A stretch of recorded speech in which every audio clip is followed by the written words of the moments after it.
Hello ಸ್ನೇಹಿತರೆ, ಸಪ್ತಪದಿ ಧಾರಾವಾಹಿಯ ಹಿಂದಿನ ಸಂಚಿಕೆಯಲ್ಲಿ ನೋಡುವುದಾದರೆ ಈ ಕಡೆ ನೋಡಿದ್ರೆ ರಾಜ್ಗೆ ತುಂಬ ಹೊಟ್ಟೆ ಹಸಿವು ತಡ್ಕೊಳಕ್ಕಾಗ್ದಿರ ಹಾಲು ಬಿಸಿ ಮಾಡ್ಕೋತಾ ಇರ್ತಾನೆ.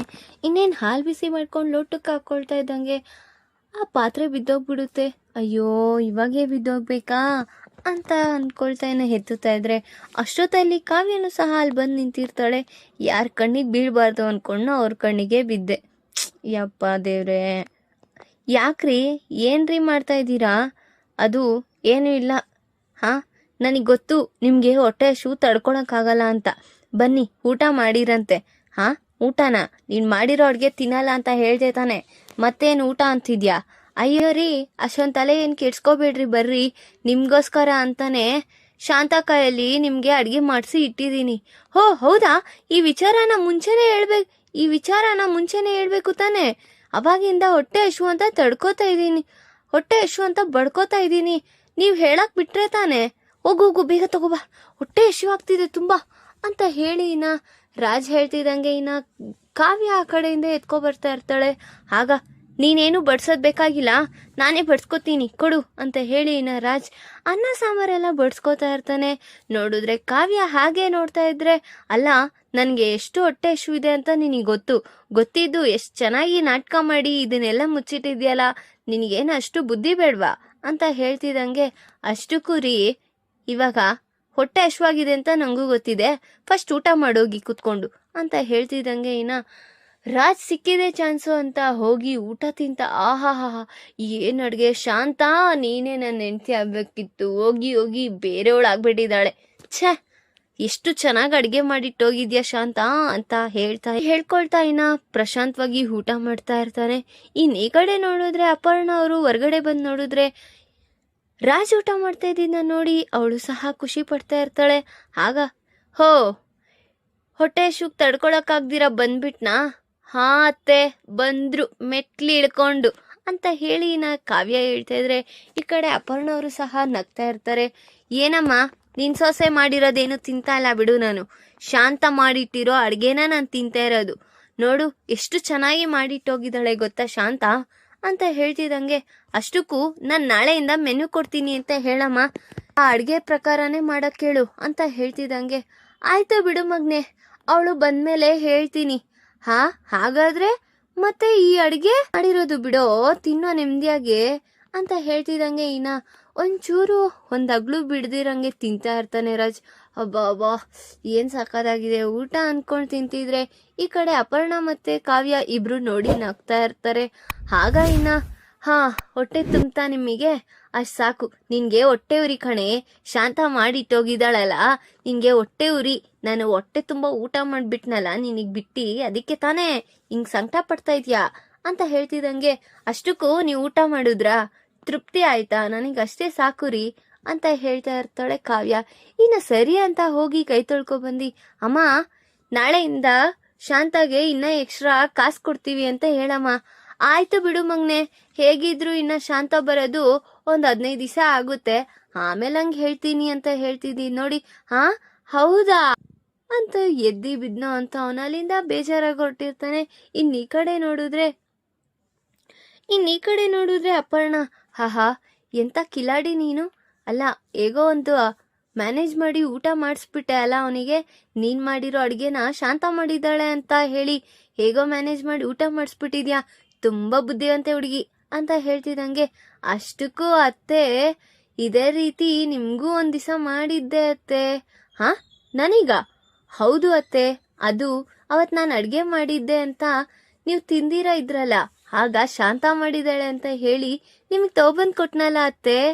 ಹೋ, ಸಖತ್ ಪ್ಲಾನ್ ಮಾಡಿದ್ಯಾ ನೀನು, ಚೆನ್ನಾಗಿ ಪ್ಲಾನ್ ಮಾಡಿ ಯಾರು ಹೊಟ್ಟೆ ಹಶು ಇರ್ಲೇಬಾರ್ದು ಅಂತ ನೀನು ಎಷ್ಟು ಕೇರಾಗಿ ನೋಡ್ಕೊಂತೀಯ ಕಾವ್ಯ ಅಂತ ಹೇಳಿ ಅವಳಿಗೆ ಹೊಗಳ್ತಾ ಇದ್ರೆ, ಆಯ್ತು ಅತ್ತೆ, ನನಗೂ ನಿದ್ದೆ ಇಲ್ಲ, ಹೀಗೇಗೋ ಅವ್ರು ಊಟ ಮಾಡಿ ಮಲ್ಕೊಂತಿದ್ದಾರೆ, ನನಗೂ ಇವಾಗ ತೃಪ್ತಿ, ಹೋಗಿ ಮಲ್ಕೋತೀನಿ ಅಂತ ಹೇಳಿ ಕಾವ್ಯನೂ ಮಲ್ಕೊಳಕ್ ಹೋಗ್ತಾಳೆ. ಈ ಕಡೆ ನೋಡಿದ್ರೆ ರಾಜ್ ಮತ್ತೆ ಕಾವ್ಯ ಇಬ್ರು ಆ ಕಡೆ ಈ ಕಡೆ ಮಖ ಮಾಡಿ ಮಲ್ಕೊಂಡಿದ್ರೆ, ಇವಳು ನೋಡು ಎಷ್ಟು ರಾಕ್ಷಸಿ ಮಲ್ಕೊಂಡಂಗ್ ಮಲ್ಕೊಂಡಿದ್ದಾಳೆ. ಹಾ, ಇವಳಿಗೇನಾದ್ರೂ ಸ್ವಲ್ಪ ಆದ್ರೂ ಬುದ್ಧಿ ಇದೆಯಾ? ಅಲ್ಲಿ ನನ್ನ ತಮ್ಮ ಏನ್ ಕಷ್ಟ ಬೀಳ್ತಿದಾನೋ ಏನೋ. ಅಯ್ಯೋ, ಇವಳಿಗೆ ಎಷ್ಟು ಬಡ್ಕೊಂಡೆ ನಾನು, ನಿಲ್ಸು ಅಂತ. ಏನು ಕೇಳ್ದಿರಾ ಈಗ ಆರಾಮಾಗಿ ಬಿತ್ಕೊಂಡಿರೋದು ನೋಡು ಅಂತ ರಾಜ್ ಹೇಳ್ತಾ ಇದ್ದಿದ್ನ ನೋಡಿ ಕಾವ್ಯಂಗೂ ಏನ್ರಿ ಆ ರೀತಿ ಹೇಳ್ತಾ ಇದ್ದೀರಾ, ನನ್ಗೂ ನಿದ್ದೆ ಬರ್ತಿಲ್ಲ ಕಣ್ರಿ. ಎಂತಕಂದ್ರೆ ನಿಮ್ಮೊಬ್ಬನ್ಗೆ ಏನ್ ತಮ್ಮ ಅಲ್ಲ, ಅಲ್ಲಿ ನನ್ ತಂಗಿ ನಮ್ ಮೈದ ಎಲ್ಲರೂ ಇದಾರೆ. ಅದ್ ನನಗೆ ಬುದ್ಧಿ ಅನ್ನೋದಿದೆ. ನೀವ್ ಈ ರೀತಿ ಹೇಳಿದ ತಕ್ಷಣ ನಾನ್ ಹೇಳಿದ್ರು ಏನ್ ನಿಲ್ತಾ ಇರ್ಲಿಲ್ಲ, ನೀವ್ ಹೇಳಿದ್ರೂನು ನಿಲ್ತಾ ಇರ್ಲಿಲ್ಲ. ಅವ್ರ ಮೈಂಡಲ್ಲಿ ಏನಿತ್ತೋ ಅದನ್ನೇ ಮಾಡ್ಕೊಂಡೇ ಹೋಗ್ತಿದ್ರು ಅಂತ ಕಾವ್ಯ ಹೇಳ್ತಿದ್ದೆ.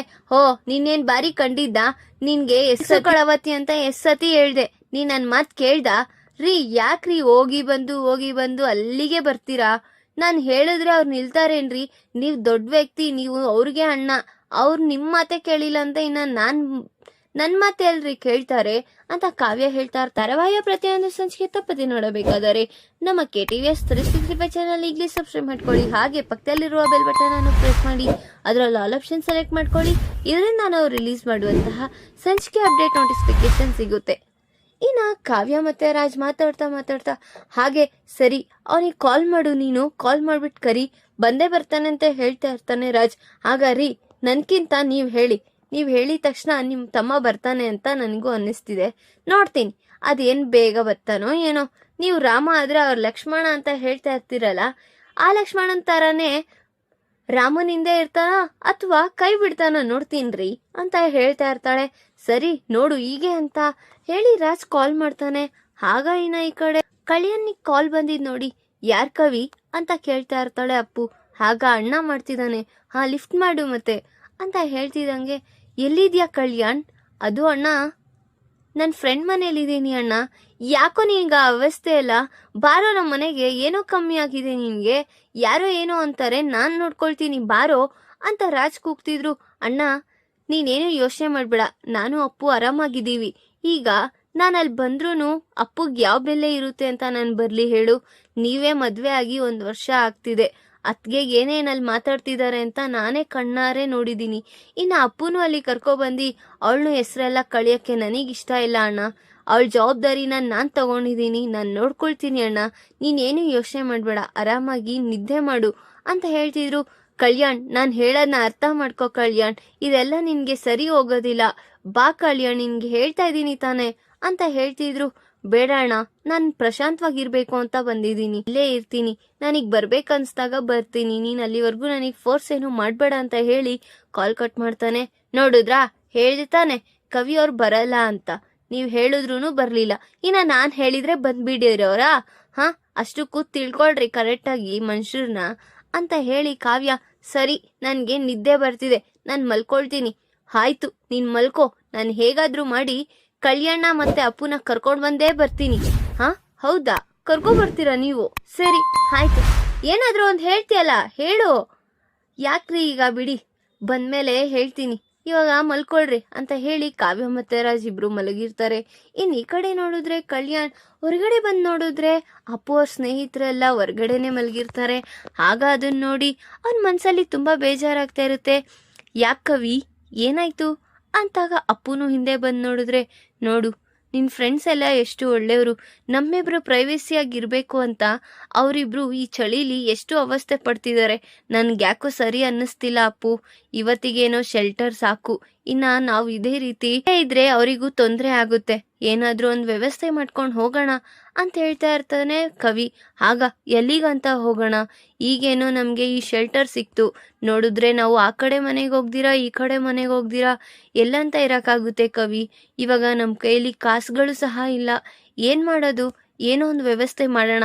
ಆದರೆ ಈ ರೀತಿ ಅವರಿಗೆ ಅವ್ರ ರೂಮಲ್ಲೇ ಅವರು ಸ್ವೇಚ್ಛವಾಗಿ ಮಲ್ಕೊಳ್ದೇ ಇರೋಷ್ಟು ನಾವು ಈ ಥರ ಕೆಲಸ ಮಾಡಿರೋದು ನನಗೆ ಯಾಕೋ ತಪ್ಪು ಅನ್ನಿಸ್ತಿದೆ ಅಪ್ಪು, ನಾಳೆನೇ ಹೊರಟು ಬಿಡೋಣ ಅಂತ ಇಬ್ರು ಮಾತಾಡ್ಕೊಳ್ತಾ ಇರ್ತಾರೆ. ಸರಿ ಆಯ್ತು ಹೋಗೋಣ ಬಿಡು, ಏನೋ ಒಂದು ಮಾಡ್ಕೊಳ್ಳೋಣ ಅಂತ ಹೇಳಿ ಅಪ್ಪನು ಸಹ ಕೈ ಜೋಡಿಸಿರ್ತಾಳೆ. ಇನ್ನು ಬೆಳಗ್ಗೆ ಆಗುತ್ತೆ, ಅವ್ರ ಸ್ನೇಹಿತರೆಲ್ಲ ಲೇ ಎದ್ದೊಳ್ರು ಬೇಗ, ಟೈಮ್ ಆಯ್ತು ಕೊಂಡ್ರು, ಅವ್ರು ಏನಾದರೂ ನೋಡ್ಬಿಟ್ರೆ ನಾವು ಹೊರಗಡೆ ಮಲಗಿರೋದು, ಎದ್ದೊಳ್ರು ಬೇಗ ಅಂತ ಅವ್ರ ಸ್ನೇಹಿತರನ್ನೆಲ್ಲ ಎಬ್ಬಿಸ್ತಾ ಇರ್ತಾನೆ. ಆಗ ಇನ್ನ ಏನಾದರೂ ಕೇಳಿದ್ರೆ ನಾವು ನಮ್ಮ ಫ್ರೆಂಡ್ ರೂಮಲ್ಲಿ ಇದ್ವಿ ಅಂತ ಹೇಳ್ರಿ ಆಯ್ತಾ ಅಂತ ಹೇಳಿ ಇನ್ನ ಡೋರ್ ನಾಕ್ನ ಮಾಡ್ತಾ ಇರ್ತಾರೆ. ಆಗ ಕಲ್ಯಾಣ್ ಬಂದು ಓಪನ್ ಮಾಡ್ತಾನೆ. ಆಗ ಬನ್ನಿ ಬನ್ನಿ ನಿಮ್ಗೋಸ್ಕರನೇ ಕಾಯ್ತಾ ಇದ್ವಿ ಅಂತ ಹೇಳ್ತಾ ಇರ್ತಾಳೆ ಅಪ್ಪು. ಆಗ ಯಾಕಪ್ಪು ಏನಾಯ್ತು ಅಂತ ಕೇಳ್ತಾ ಇರ್ತಾರೆ ಅವ್ರ ಸ್ನೇಹಿತರು. ಅದು ಏನು ಇಲ್ಲ ಕೊಂಡ್ರು, ನಾವು ಹೊರಟಿದೀವಿ. ಹಾ ಎಲ್ಲಿಗೆ ಹೊರಡ್ತಾ ಇದ್ದೀರಾ? ಅದು ಬೇರೆ ಕಡೆ ಮನೆ ಮಾಡ್ಕೊಳ್ಳೋಣ ಅಂತ ಹೊರಡ್ತಾ ಇದೀವಿ ಅಂತ ಹೇಳ್ತಾ ಇರ್ತಾರೆ. ಅದನ್ನ ನೋಡಿ ಅವ್ರ ಸ್ನೇಹಿತರಿಗೆ ಎಲ್ಲ ಬೇಜಾರಾಗ್ತಾ ಇರುತ್ತೆ. ಕವಿ ಮತ್ತೆ ಅಪ್ಪು ಅನ್ಕೊಂಡಂಗೆ ಅಲ್ಲಿಂದ ಜಾಗ ಖಾಲಿ ಮಾಡ್ತಾರ. ಈ ಕಡೆ ನೋಡಿದ್ರೆ ರಾಜ್ ಕಾವ್ಯನ ಹತ್ರ ಪಂತ ಕಟ್ತಾ ಇದ್ದಾನೆ, ಹೇಗಾದ್ರೂ ನಾನು ಕರ್ಕೊಂಡ್ ಬಂದ ರಾಜ್ ಅವ್ರ ತಮ್ಮನ ಮತ್ತೆ ಅಪ್ಪನ ಮನೆಗೆ ಹಿಂತಿರುಗಿಸ್ತಾನ ಅಥವಾ ಮತ್ತೆ ಅಲ್ಲಿ ಏನಾದ್ರು ಧನಲಕ್ಷ್ಮಿ ಅವರು ಮತ್ತೆ ಕಾವ್ಯಂಗೆ ಏನಾದರೂ ಗೊಂದಲಗಳು ಹುಟ್ಟುತ್ತಾನನ್ನ ಮುಂದಿನ ಭಾಗದಲ್ಲಿ ತಿಳಿಸ್ಕೊಡ್ತೀನಿ. ಈ ವಿಡಿಯೋ ಇಷ್ಟ ಆದರೆ ಲೈಕ್ ಮಾಡಿ, ನಿಮ್ಮ ಫ್ರೆಂಡ್ಸ್ ಹಾಗೆ ನಿಮ್ಮ ರಿಲೇಟಿವ್ಸ್ಗೂ ಶೇರ್ ಮಾಡಿ ಅಂಡ್ ಕಮೆಂಟ್ ಮಾಡಿ. Thanks for watching.